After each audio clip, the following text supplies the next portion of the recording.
দিয়ে রসবড়া বানাবো। 3-4 ঘন্টা মতো ভিজিয়ে রেখেছি বিউলির ডাল, চিনি নিয়েছি, মৌরি আর কিশমিশ। কিশমিশগুলোকে কুচি কুচি করে নেব, এটা অপশনাল, দিলেও হবে না দিলেও হবে।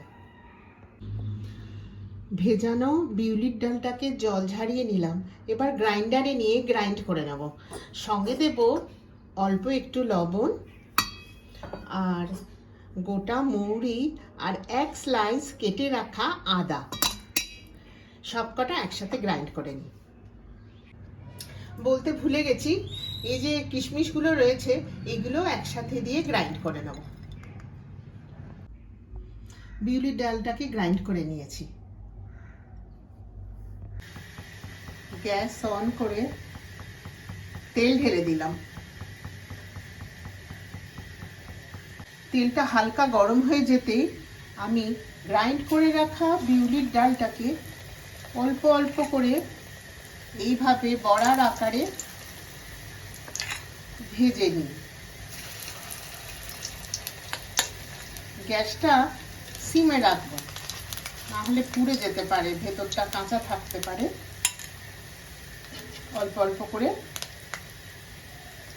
ডালের বড়াগুলো ভাজা হোক, সিমে রেখেছি, আস্তে আস্তে একটু ভাজা হোক, ততক্ষণে আমি একটা চিনির শিরা বানিয়ে নেব। চিনিটাকে আমি একটু জল দিয়ে ধুয়ে নিয়েছি। কড়ায় জল বসিয়ে অল্প অল্প ফুটছে, এই চিনিটা আমি ঢেলে দিচ্ছি। এবার চিনিটাকে আমি একটু শিরা বানিয়ে নেব, ঘন শিরা যেটা বলে, শিরাটা তৈরি হোক, আমি আবার বড়াগুলো উল্টে দিতে থাকি। বেশ একটা ঘন শিরা তৈরি হয়ে গেছে, প্রায় 10-15 মিনিট মতন ফুটেছে। এবারে আমি দেখি বড়াটার কি অবস্থা। বড়াগুলো সুন্দর ভাজা হয়ে গেছে, গোল্ডেন ব্রাউন রং হয়ে গেছে। এবারে আমি রসের মধ্যে ফেলে দেবো। ফুটন্ত রসের মধ্যে একে একে করে আমি বড়াগুলোকে ঢেলে দেব।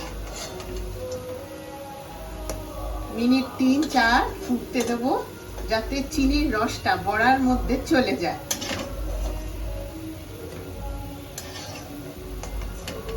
সবগুলো বড়া দিয়ে দিলাম।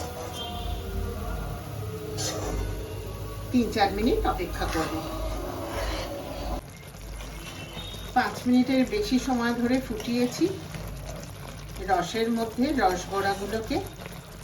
বড়াগুলো সাইজে দ্বিগুণ হয়ে গেছে, এইবার নামানোর সময় হয়ে গেছে। রেডি হয়ে গেছে রস বড়া। একটা দুটো খেয়ে থামা যাবে না, এত ভালো হয়েছে খেতে। অসম্ভব সুন্দর স্বাদ এই রস বড়ার। সাবস্ক্রাইব করবেন প্লিজ, শেয়ার দেবেন, লাইক করবেন। আবার শীঘ্রই আসছি অন্য কোনো রেসিপি নিয়ে।